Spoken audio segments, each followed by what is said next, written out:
What's happening? What's up, everybody? It's your boy Fearless Eagle right here. Yes, I'm going to be viewing a notification that came out from CNN, guys. And this obviously is connected to Donald Trump and Los Angeles. So it's gonna be my first time watching this video. From what it sounds like, is like, I don't know, the whole of USA is okay, not the whole, that's being dramatic. A part of the USA, being Los Angeles, is turning upside down. So I don't understand what's going on. Donald Trump, I know we have the whole Donald Trump, Elon Musk situation, but yeah, what's happening, I think, is probably an outcome of that saga that happened there. But yeah, let's see what's going on here right now, because now I'm thinking, what's going on in USA? I thought USA was cool, like everything was chill, peaceful, but yeah, from what it's sounding like, it's like, yeah, it's not going good.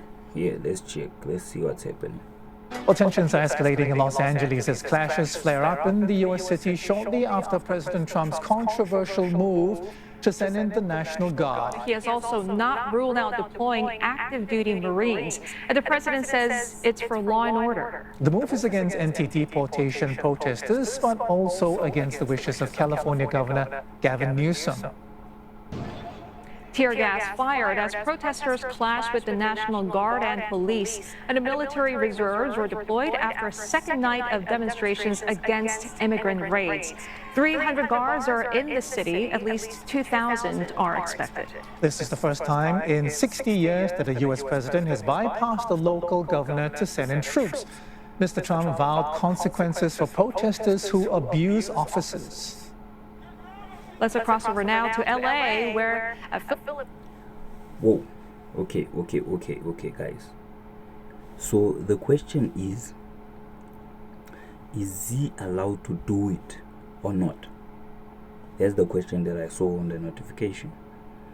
So it looks like there's a lot going on here in this situation, but I want you guys to comment, chat, leave it there in the chat and let me know if it's right for him to do what he's doing and deploy troops or not. That's what I want to know. Let me know. Philip Crowther is live for us there. Philip, could you give us the latest on where you are right now, and how has the presence of the National Guard affected the situation? Temu, shop like a billionaire. National Guard affected the situation. Well, look, this is the scene in downtown LA right now, where there have been protests for the last few hours, and also the presence of the police department from Los Angeles, who you can see behind me right now. There's essentially a standoff right now between them using what we identify as rubber bullets right now and shooting toward actually a group of protesters up the road. They are using some makeshift barricades there. These are essentially traffic signs, construction signs that they are using, and shielding themselves from these rubber bullets. In the meantime, we're surrounded by protesters here who also have had some of those rubber bullets aimed at them. You can see these police officers, there are hundreds of them right now on the streets of downtown LA, some on horseback as well, and they are trying to push these protesters away as much as possible.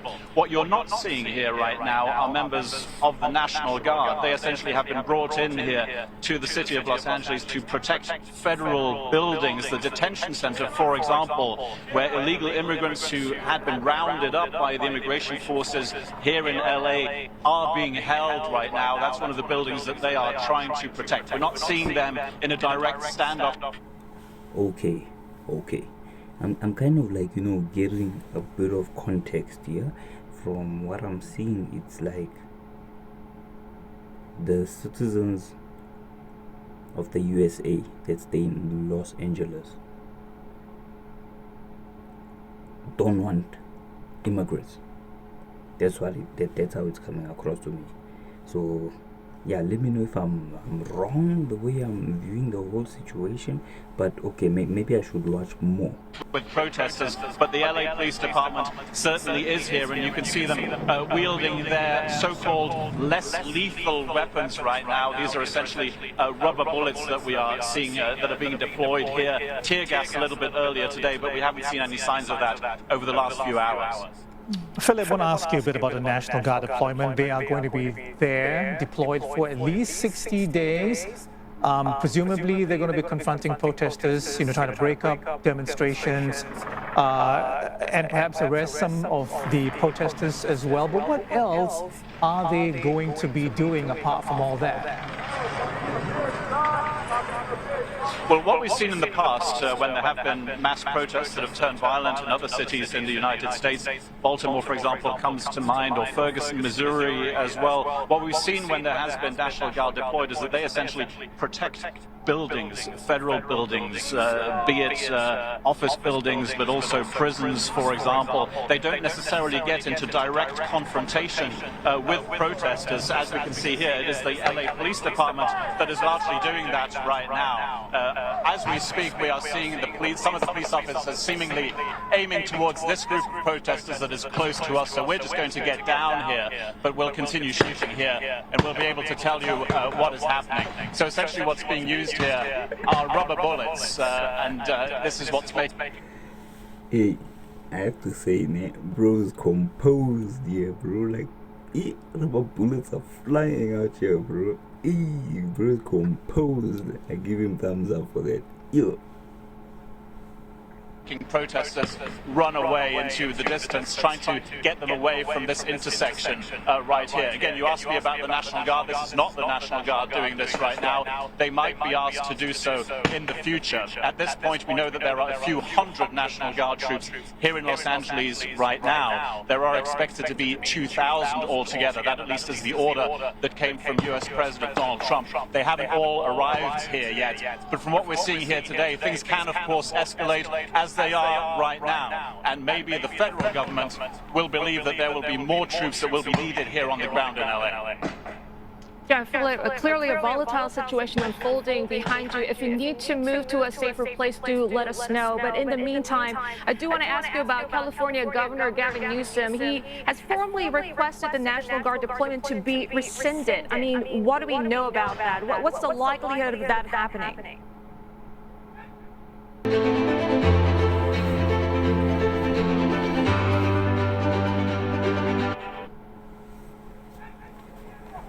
Well, this is a big political fight that we're seeing here, essentially, between the governor of California, Gavin Newsom, and the president of the United States, Donald Trump. The reason for this is when the National Guard is deployed, usually it is the governor of the state that decides, not the president of the United States. In this case, it was the president, Donald Trump, who decided to go over the head of the governor of California and decided to bring in the National Guard to this city of Los Angeles.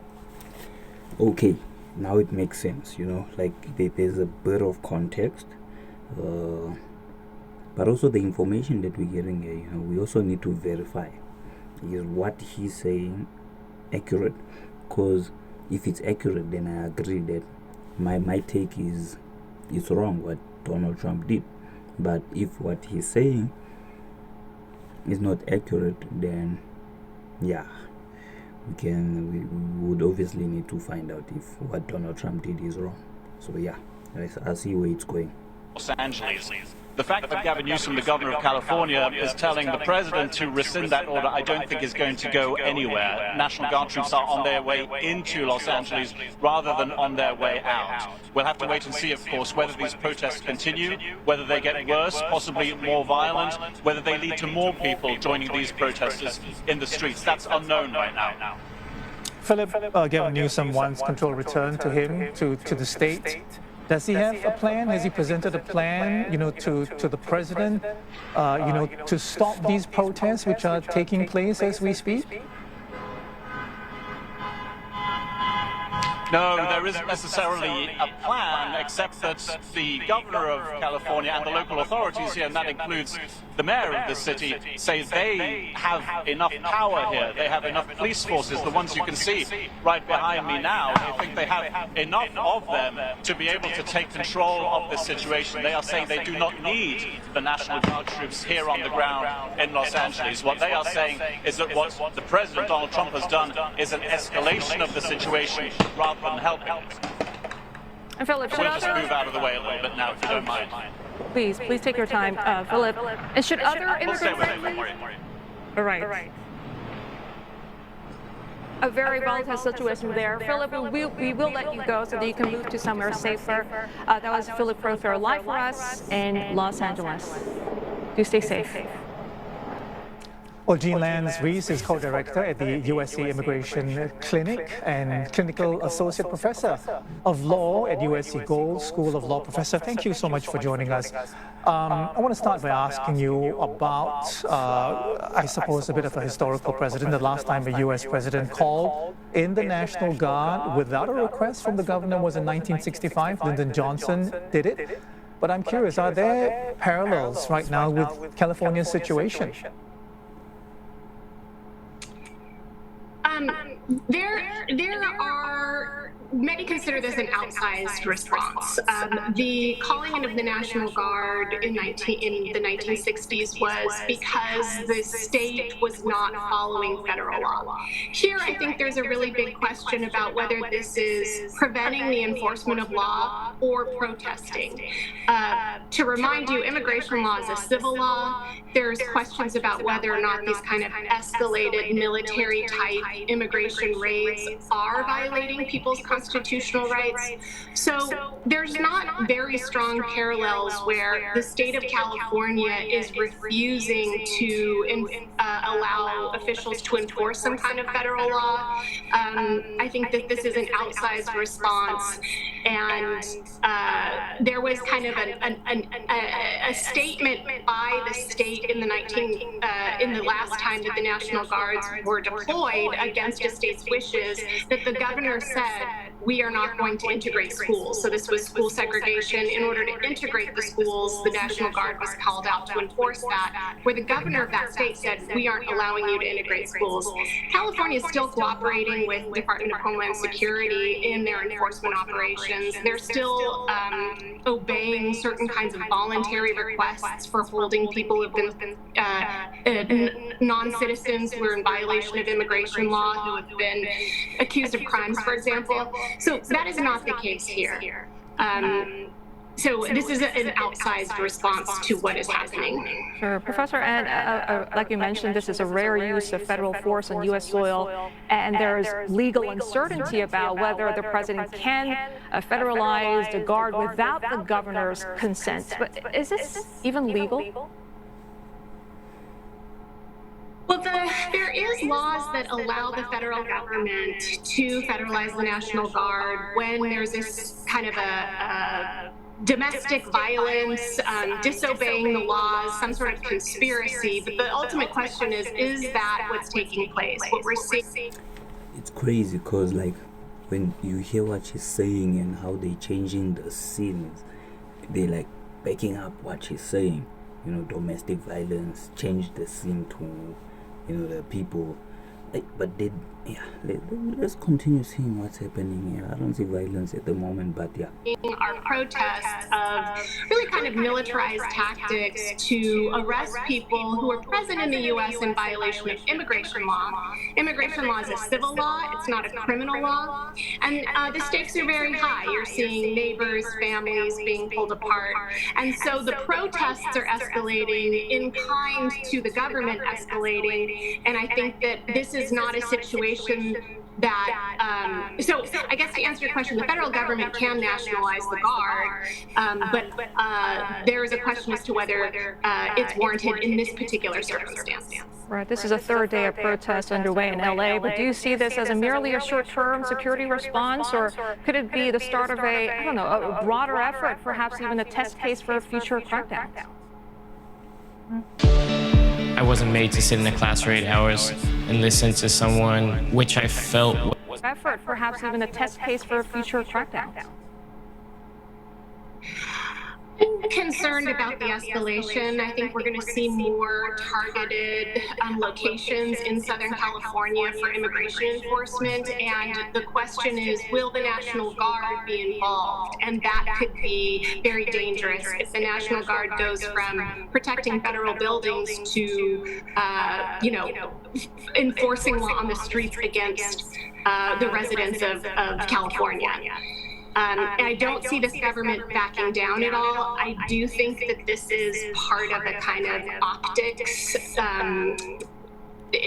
to kind of contribute to this narrative of a migrant invasion, of immigrants causing harm, being criminals. But the reality is the reports we have of the people who've been arrested, they're working in our communities, and they're not part of some sort of threat to national security.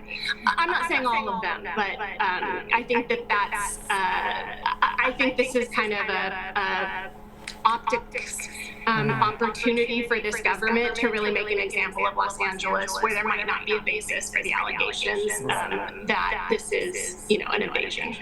Professor, I mean, at this time, this is restricted, if you like, to immigration. I'm wondering if you are concerned about the broader implications of what's been happening. I mean, Defense Secretary Pete Hegseth talking about mobilizing nearby Marines. I mean, they're on standby, not necessarily mobilized yet. But I guess the question and the concern is, I mean, what could happen when the military is used in this manner against domestic dissent and protests, in I guess, wider sectors of society and life? Well, there's a big concern that people who are trained in military operations are going to use excessive force against civilians, and that will cause violence. It will cause injuries and deaths. There have been occasions, for example, where the military was deployed at the southern border and killed a child who was a U.S. citizen herding goats. And it's kind of this, when you have someone trained for combat, to then be turning those skills on residents, especially residents who are protesting a very controversial and perhaps unconstitutional use of force.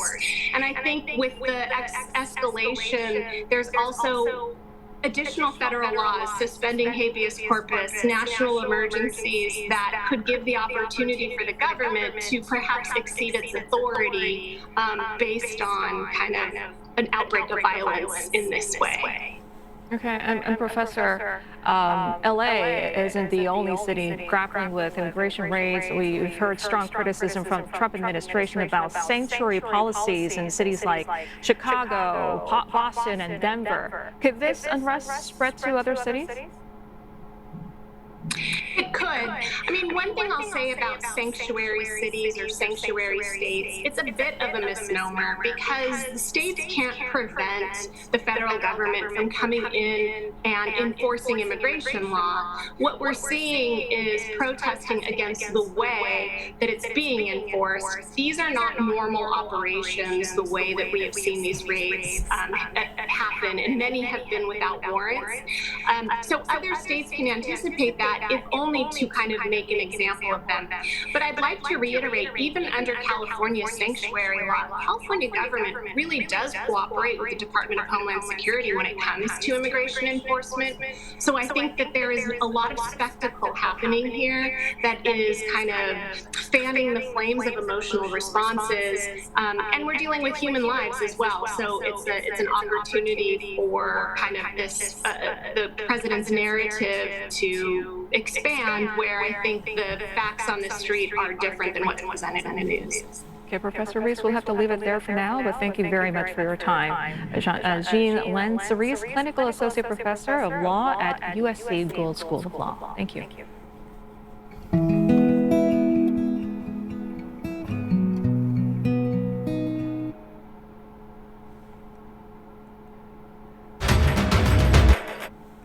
Okay, folks. Well, you basically saw that for yourself, as you saw. Yeah, I'm not gonna say much concerning that whole situation. But I think there is a reason why he did what he did. Might be wrong, might be right, but there's always a reason. At the end of the day, I think if the cities have people who have integrity and all the stuff, a lot of the things that are happening won't need to be happening, because people have integrity and they focus on the things that matter. So yeah, I think what we need to be doing is impacting the homes, the characters, the individuals, because at the end of the day, the nation is made out of individuals. So that's from my side. Let me know what you think about the whole situation. If you happy, you agree, or you don't agree, let me know. For myself, till the next episode or next video, peace out and God bless. Don't forget to subscribe.